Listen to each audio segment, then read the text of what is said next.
Ini adalah sebuah kisah tentang seorang penjual bakso yang melakukan pesugihan bakul kera, yakni menyerahkan celana dalam wanita sebagai persembahan tiap malam Jumat. Begini kisah selengkapnya. Di pinggir jalan besar, tak jauh dari pertigaan pasar, berdiri sebuah warung bakso sederhana bernama Bakso Pak Rono. Warungnya biasa saja. Bangunan semi permanen dari papan dan seng, meja-meja panjang dengan bangku plastik, kipas angin berdebu di sudut, dan bau kuah gurih yang selalu menguar ke jalan. Meski sederhana, warung itu tak pernah sepi pembeli. Siang atau malam, pengunjung selalu antre, bahkan rela duduk lesehan di tikar depan warung. Bakso Pak Rono tuh juara, kata orang-orang. Rasanya beda, kayak ada yang nempel di lidah. Namun satu hal selalu membuat penasaran. Rasa bakso itu hanya enak kalau dimakan langsung di warung. Banyak yang sudah mencoba membungkus dan membawanya pulang. Tapi begitu sampai rumah, rasanya hambar, bahkan sedikit amis. Dagingnya seperti karet, kuahnya berubah bau. Ada yang bilang, baksonya kayak kehilangan nyawanya. Pak Rono sendiri adalah pria paruh baya dengan tubuh kurus, suara pelan, dan tatapan mata yang sulit ditebak. Ia jarang bicara. Bahkan saat warung ramai, ia hanya berdiri di balik kuali, mengaduk kuah pelan-pelan dengan sendok panjang dari kayu, sesekali menyeka keringat dengan handuk kecil di lehernya. Warga sekitar mengenal Pak Rono sebagai orang tertutup. Ia tak pernah ikut arisan RT, tak pernah datang ke pengajian, dan selalu menolak jika ada yang mengajak ngobrol soal kehidupan pribadi. Tapi semua orang memaklumi, namanya juga orang sibuk dagang, kata mereka. Namun ada satu hal yang tak bisa dipungkiri. Setiap kali kau lewat depan warung itu, aroma kuahnya seperti memanggil-manggil. Hangat, gurih, dan menggoda. Di balik warung itu, berdiri sebuah kamar mandi kecil dengan pintu seng tua yang berkarat. Beberapa pelanggan mengeluh soal toiletnya. Kalau malam, hawanya aneh, ucap seorang pelanggan. Kayak ada yang tenggeliatin dari dalam. Tapi keluhan itu tenggelam oleh satu fakta besar. Bakso Pak Rono tetap yang paling laris di kota. Dan setiap sendok kuah yang diseruput di tempat selalu membuat orang tersenyum. Meski mereka tidak tahu apa yang sebenarnya sedang mereka telan. Toilet di belakang warung Pak Rono adalah bangunan kecil dengan pintu seng tua yang selalu berderit saat dibuka. Lantainya lembab, temboknya dipenuhi lumut, dan baunya, bau menyengat seperti campuran pesing basi dan daging busuk, sering membuat pelanggan enggan ke sana. Tapi yang membuat orang tak betah bukan cuma baunya. Malam itu, Yusuf, tukang parkir yang biasa berjaga di depan warung, berniat buang air kecil usai warung mulai sepi. Jam menunjukkan pukul 10 malam.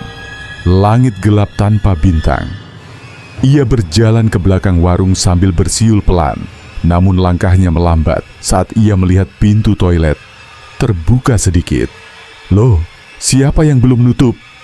Gumamnya. Saat ia mendorong pintu, bau amis dan anyir darah menyergap, membuatnya mual. Tapi yang membuat bulu kuduknya benar-benar berdiri adalah ada suara cekikikan pelan, seperti suara anak kecil yang diseret dan dipelintir. Atau bukan manusia. Yusuf menoleh cepat ke arah suara itu. Kosong. Ia mundur satu langkah, tapi sebelum sempat keluar, SRET. Sesuatu melintas cepat di sudut matanya. Ia melihat sekilas sosok hitam besar, berbulu, mirip kera, dengan mata merah menyala, berdiri membungkuk di pojokan toilet. Nafas Yusuf tercekat. Kakinya kaku. Sosok itu tak bergerak, hanya menatapnya. Senyum menyeringai menampakkan taring yang panjang dan hitam. Yusuf terhuyung mundur dan jatuh terjengkang keluar dari toilet. Kakinya mengenai ember dan menumpahkan air kemana-mana.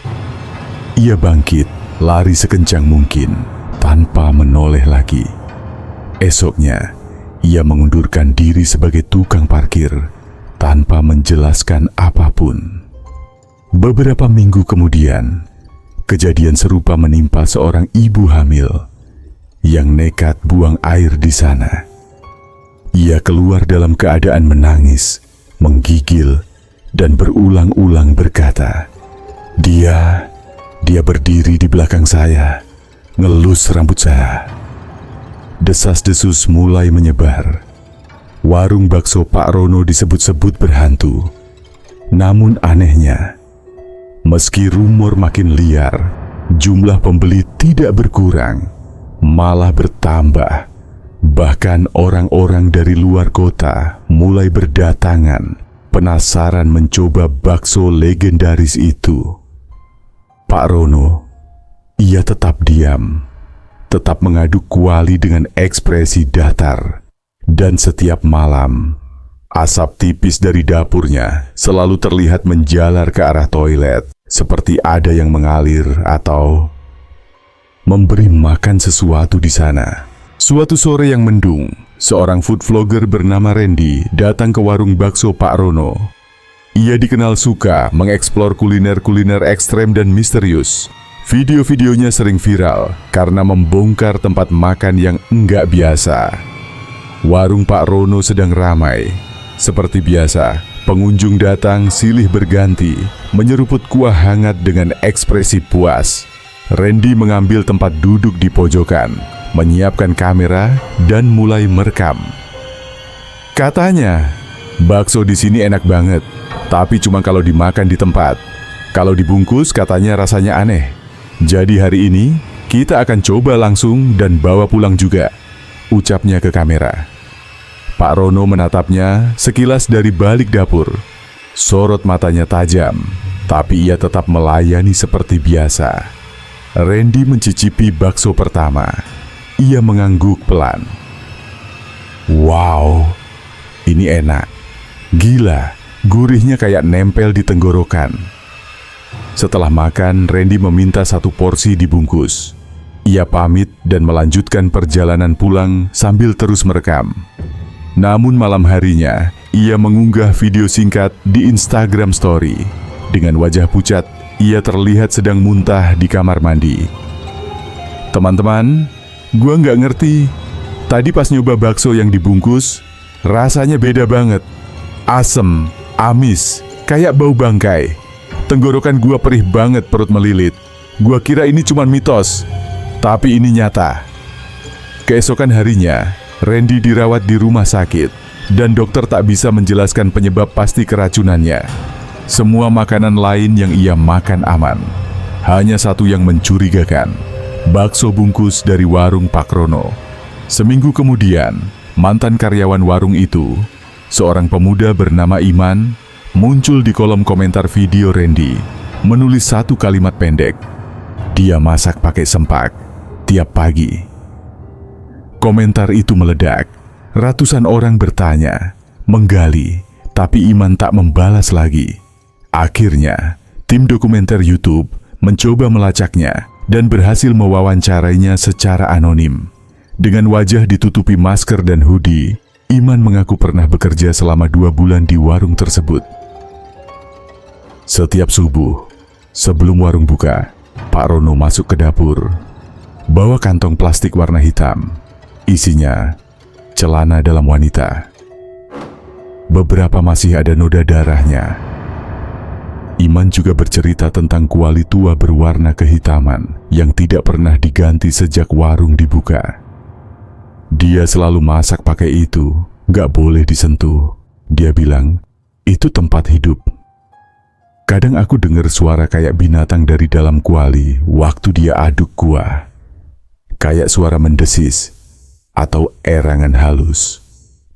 Dan yang paling mengerikan, Setiap malam Jumat, aku lihat dia ke belakang warung bawa sempak dan lilin.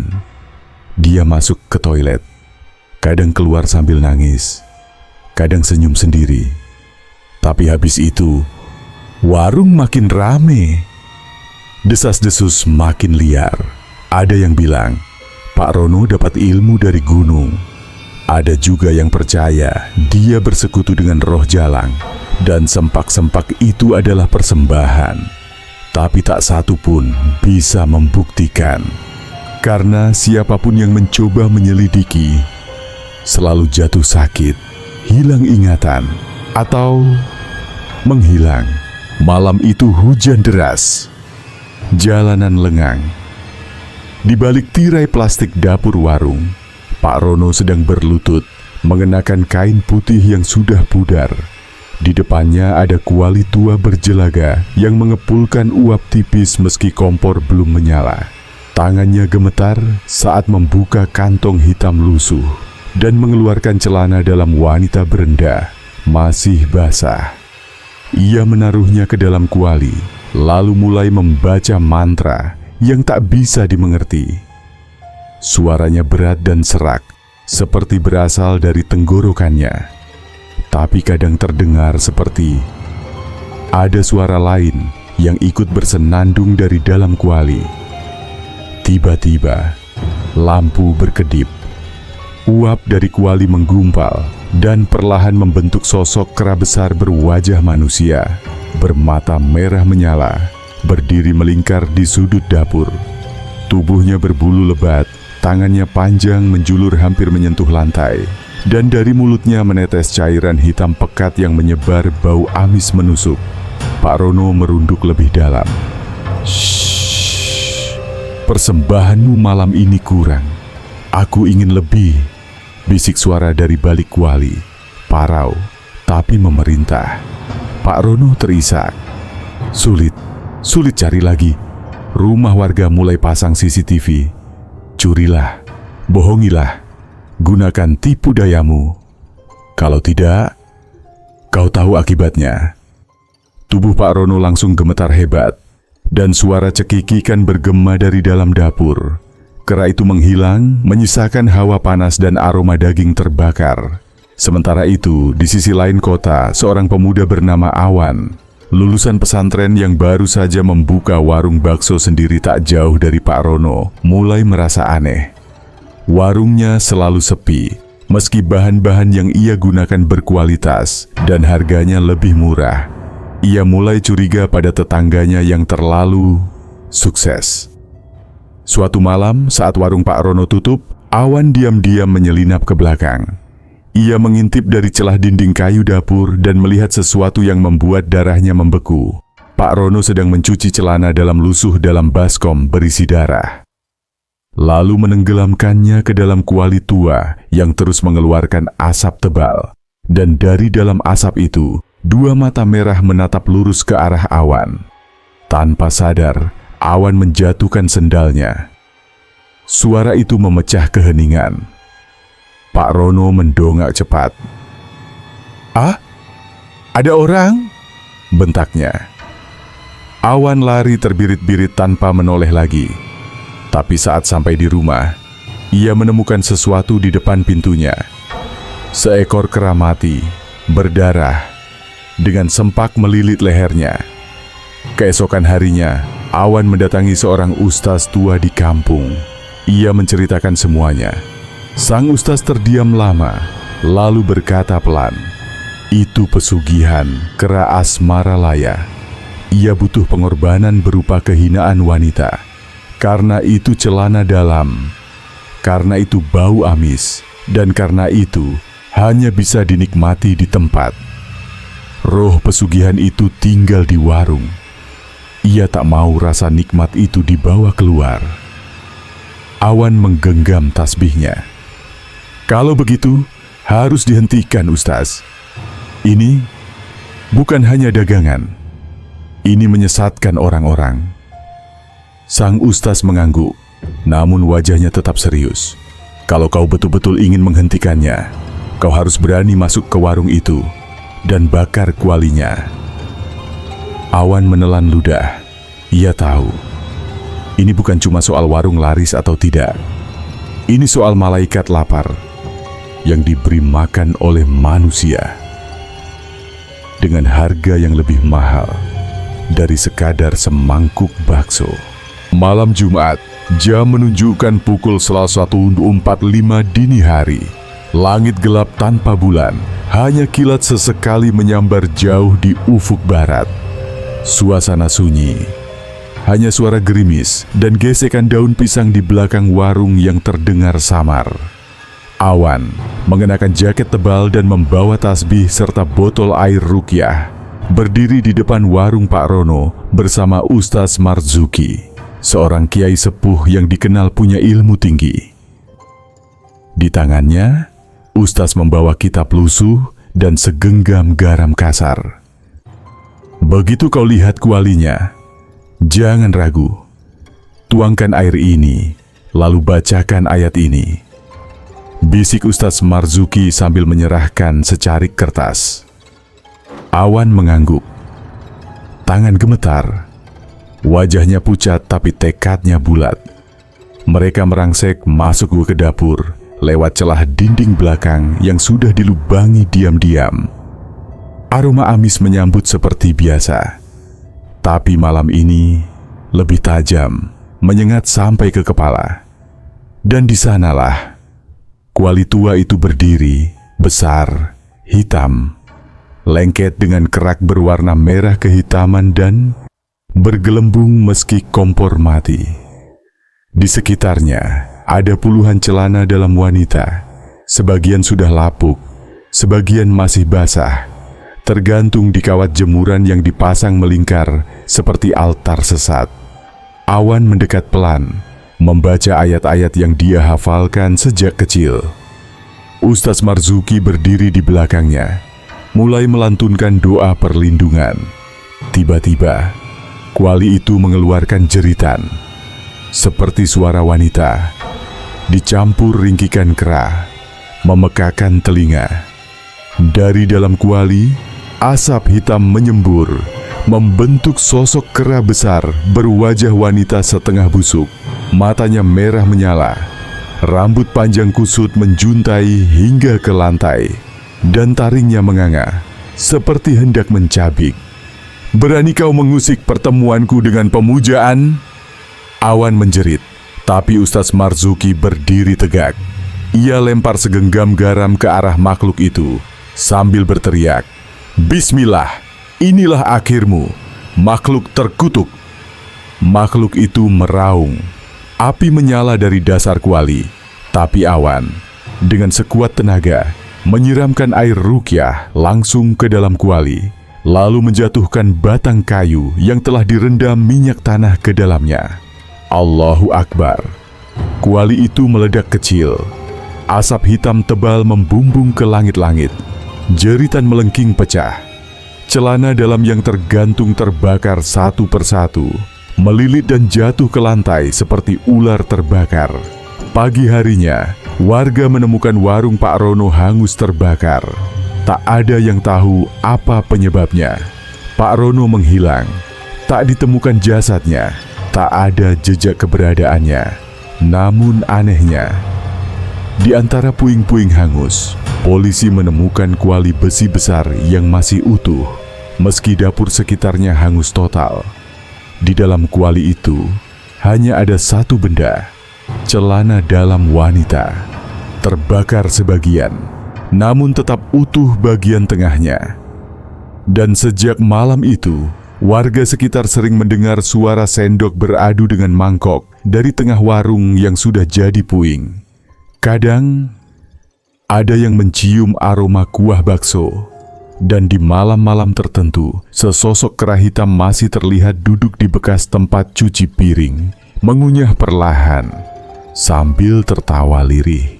Setahun telah berlalu sejak warung bakso Pak Rono terbakar. Puing-puing bangunannya sudah ditutupi ilalang dan tanah basah. Tak ada yang berani membangun ulang. Bahkan saat pemerintah setempat hendak membersihkan lahan itu, alat berat tiba-tiba rusak satu persatu. seperti ditolak oleh sesuatu yang tak kasat mata. Warga hanya menyebut tempat itu sekarang sebagai bekas warung laknat. Tapi keanehan belum berhenti. Beberapa penduduk mengaku melihat pengunjung misterius datang malam-malam, berhenti di depan reruntuhan, duduk di atas batu bata, lalu mengunyah seolah sedang makan. Tak ada mangkuk, tak ada bakso. Hanya gerakan mulut dan suara sendok yang tak terlihat. Dan jika didekati, sosok itu menghilang, meninggalkan jejak kaki kerap basah di tanah kering. Di tempat lain, sebuah warung bakso kecil tiba-tiba viral. Warung sederhana tanpa papan nama itu hanya buka dari jam 6 sore hingga 11 malam, dan lokasinya berpindah-pindah. Rasa baksonya, kata pelanggan, mirip sekali dengan rasa warung Pak Rono dulu. Namun warung itu punya satu aturan. Wajib makan di tempat, tidak melayani bungkus. Jika dipaksa dibungkus, penjual akan menolak dengan senyum dingin. Dan entah kenapa, setiap kali seseorang mencoba membungkus secara diam-diam, mereka akan menemukan satu benda aneh di dalam plastik. Celana dalam kecil, basah, dengan bau amis yang menyengat. Di ujung kota, Awan kini hidup tenang. Ia tak lagi menjual bakso. Setiap malam Jumat, ia mengaji dan mengirim doa untuk semua arwah yang tersesat. Tapi kadang, saat ia hendak tidur, ada suara dari dapur. Sendok beradu dengan mangkuk. Dan bisikan pelan, "Kau belum kenyang kan?" Tamat.